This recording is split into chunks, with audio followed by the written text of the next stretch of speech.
Welcome to LiftUp, a short form spinoff of the Behind the Wind podcast.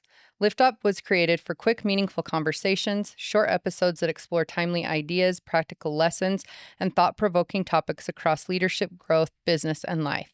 Each episode is designed to offer something you can learn today and apply tomorrow. Think of it as a spark, concise insights, real perspective, and actionable takeaways delivered in just a few minutes. Hi, welcome back to Behind the Wind. My name is Sam Beasley, and I'm the Chief Operating Officer for LSI. This series is intended to hopefully present you guys with some insights from LSI's senior leadership and key personnel about how we see things working inside of LSI and how you might apply some of those learnings in your space or with your company.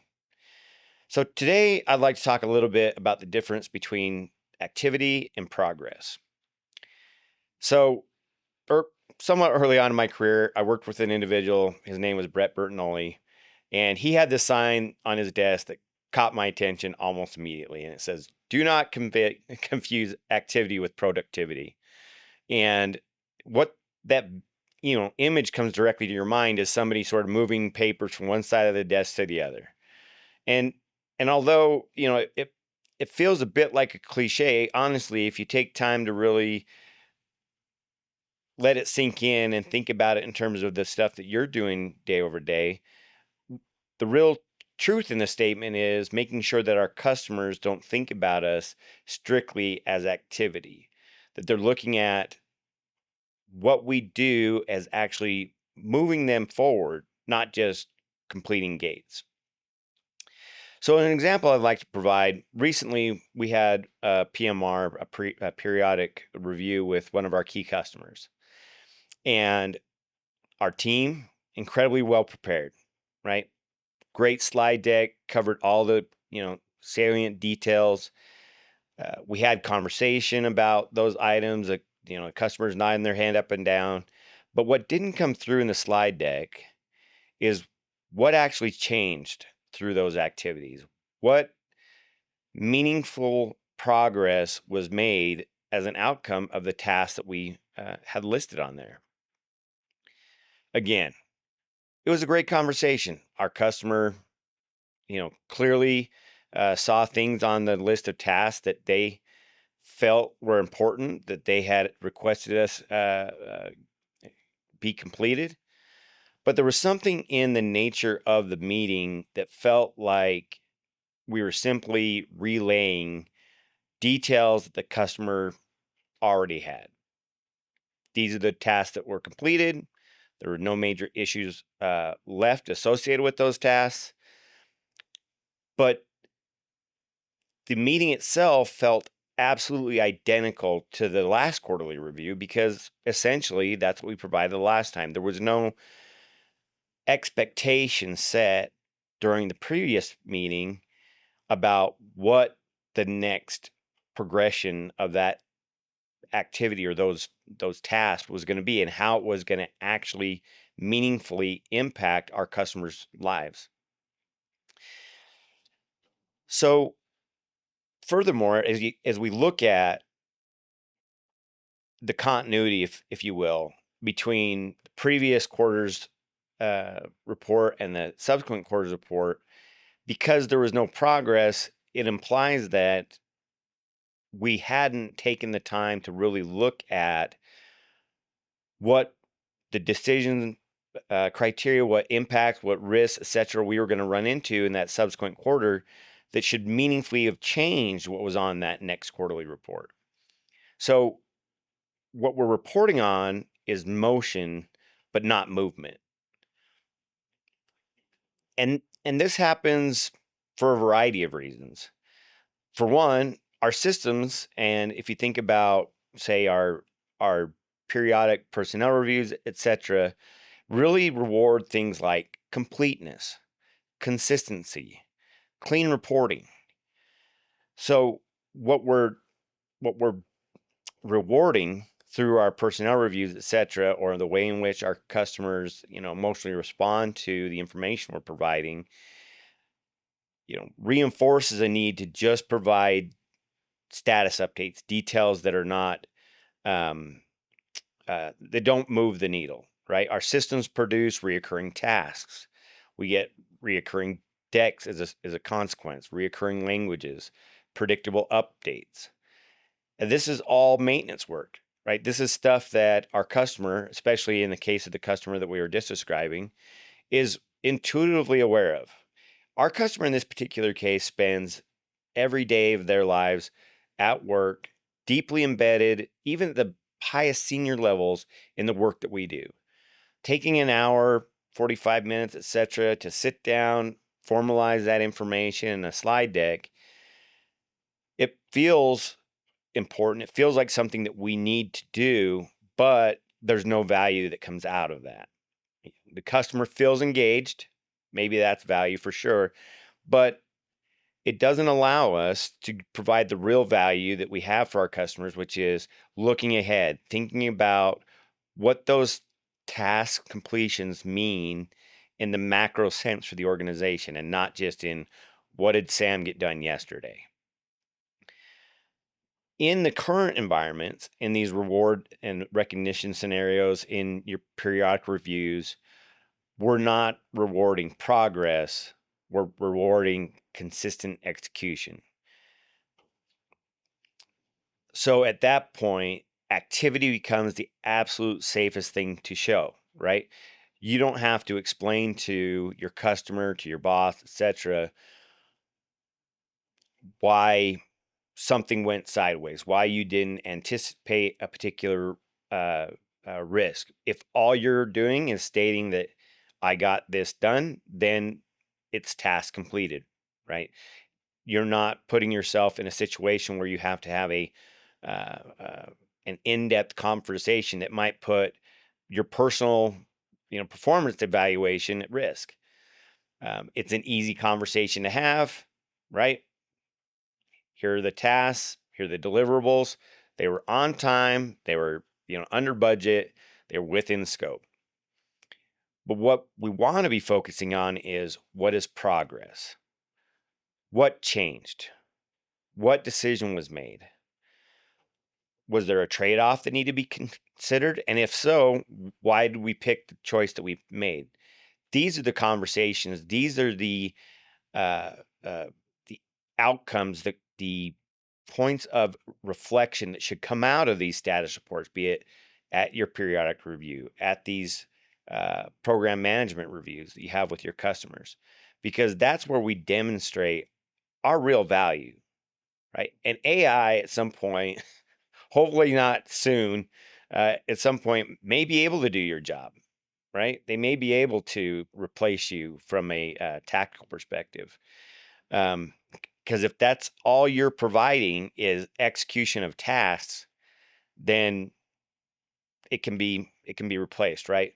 What you want to be is somebody who provides strategic value that looks beyond just a list of things that you've asked the robot to do and looks down the road and decides whether or not those tasks are meaningfully making a difference in terms of where our customers are headed.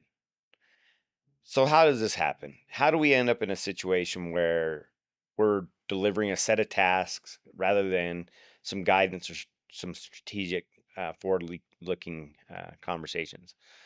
Well, it's simple, right? Systems reward things like completeness, consistency, clean reporting.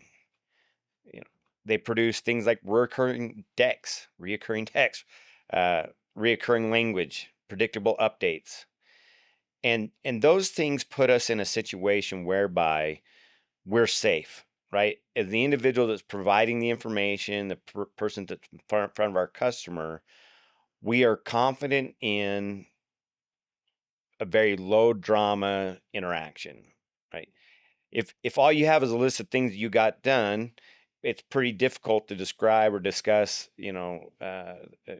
or have uncomfortable conversations around that. If instead what you're looking at or what you're presenting are things like forward-looking risks, items that uh, you made trade-offs on, then things like idle time get disguised. There's no way to clearly incentivize through this reporting uh, what has changed or to attempt to move the needle because the system is inherently designed to focus in on consistency of delivery, etc. At this point, the way in which our structures are set up, the way in which we evaluate not just our our vendors or our employees, but ourselves, is that activity becomes the easiest thing to show, right? If you can say I moved the paper from the left to the right, at least you can say you did something for the day.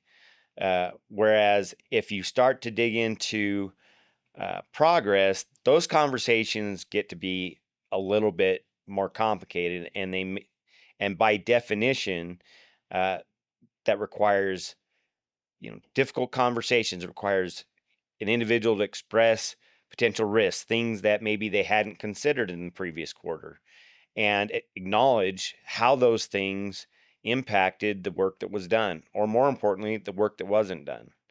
So activity is simply that: tasks that are completed, the updates were delivered, everything was on time, everything was on track, everything was on budget. But progress is where we start talking about how those things that got done changed something in our reality. We discuss decisions that were made after a task was completed, and discuss things like trade-offs that we had to make through the execution of those particular tasks. In those cases where we show our value is not in the execution, right? It's not in that we got the task done. It's where as a structured, as a strategic partner, we outline that we learned through the process, right? We were not looking just at the finish line, but at the environment in which we were operating. A risk arised, you know, we were told to get XYZ done, and maybe we did still get that done, but there was learning that took place through that exercise, right? Whereby we can now talk to somebody like our customer in this particular case, who's deep in the weeds with us on a daily basis, who likely has all the details about the activities that we're accomplishing, and say, what you do here is more than just the sum of the tasks. What we're involved in, what you have hired us to do as a vendor, is to provide information that is helps you make decisions, that helps move the ball forward on whatever strategic activity you're doing. And here's where it gets difficult, right? Because we as leaders, we have to be cognizant of how the structures are built, right?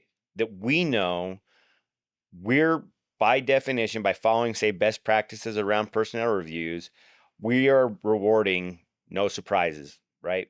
Clean narratives. We want consistency. And our teams learn, don't disrupt, right? Don't admit uncertainty, and make sure you're showing motion, not risk. And and the, the tricky part on that is it's the second half that's where we provide a real value. Disruption, by its definition in the marketplace, is how you differentiate yourself against your competitors, right? You get in there, you change the way in which our customers are thinking about the marketplace, and we demonstrate through that our real value. So we have to be sure as leaders that we're not training our employees to perform stability, to produce routine reporting and executing tasks. What we want to see them do, what we want to reward, is critical thinking. It's strategic, approaches, risk identification, and mitigation. So we have to start asking ourselves different questions, both at performance review times, where as well as program management reviews. What's different since the last meeting? What has changed from last quarter to this quarter? And if you can't describe that, if somebody can look at those two slides from the previous quarter to the next quarter and they can't see that inherently, then we should look at the types of information that we're providing. What you want to be on those slides, as I mentioned, like what moved since the last time? What did we learn? What caused us to change direction? And we need to make sure that we're encouraging things, even in key meetings with our customers, things like incomplete answers, problems that are arising, course corrections, because this is where it becomes clear that we're having an honest conversation with our customers and we're thinking critically about the work we're doing. We're not simply just trying to make sure that we're coming across as having done a complete job. Because ultimately, if nothing's changed, then we've missed the most interesting part of the conversation, especially in a situation whereby you're dealing with a customer like we were. They know the tasks, right?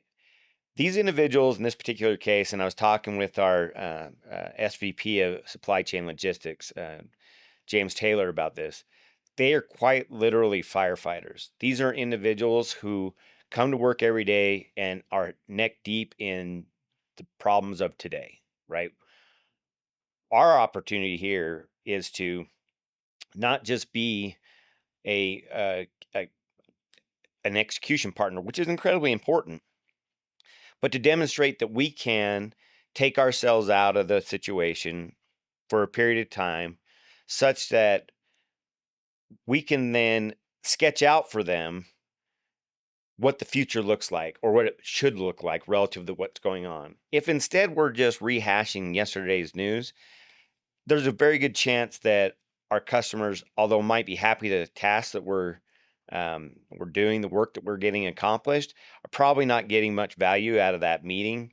And in some cases, especially in a circumstance whereby you are a firefighter, they don't have another hour, 2 hours to sit down and simply discuss the previous day or week's activities. So lastly, I just thought I'd leave you again with sort of the quote from Brett's desk, right? Do not confuse activity with productivity. Our organizations are designed to, you know, again, reward simple activities, but businesses, organizations, teams that really show value do that by translating in a meaningful way what they're working on and how that will change what they'll be working on tomorrow. I guess for today, I want to say thank you all for joining us for another episode today. It's been a pleasure getting these opportunities to chat with you guys about the things that are on my mind. Uh, as you see these posts in LinkedIn or wherever, feel free to drop a comment in there. Let us know what kind of topics are on your mind, the things you might want to hear from us. Those individuals that will be in front of you in the coming weeks. Thanks again.